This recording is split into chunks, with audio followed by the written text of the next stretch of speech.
அதாவது செங்கல்பட்டு மாவட்டம் திருப்போரூரில் உள்ள கந்தசாமி திருக்கோயில், அதாவது இந்து சமய அறநிலையத்துக்கு சொந்தமான திருப்போரூர் முருகன் கோயில் கிட்டத்தட்ட 700 கோடி மதிப்பிலான நிலங்கள் அதிரடியாக மீட்கப்பட்டுள்ளது.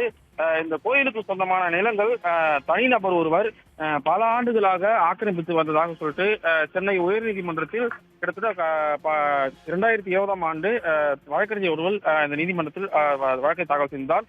இந்த வழக்கு தொடர்பான விவரங்களை விசாரித்த நீதிபதி கோயிலுக்கு சொந்தமான நிலத்தை, ஆக்கிரமித்த நிலங்களை உடனடியாக மீட்டு சம்பந்தப்பட்ட கோயில் நிர்வாகத்திடம் ஒப்படைக்க வேண்டும் என சென்னை உயர்நீதிமன்றம் உத்தரவு பிறப்பித்துள்ளது.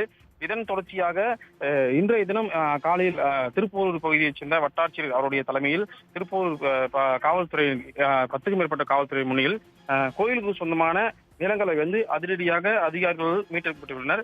அதாவது இந்து சமய அறநிலையத்துறை சொந்தமான கிட்டத்தட்ட ஒரு 240 ஏக்கர் கோயில் நிலங்கள், அதனுடைய மதிப்பு 700 கோடி ரூபாய் என தெரிவிக்கப்பட்டுள்ளது.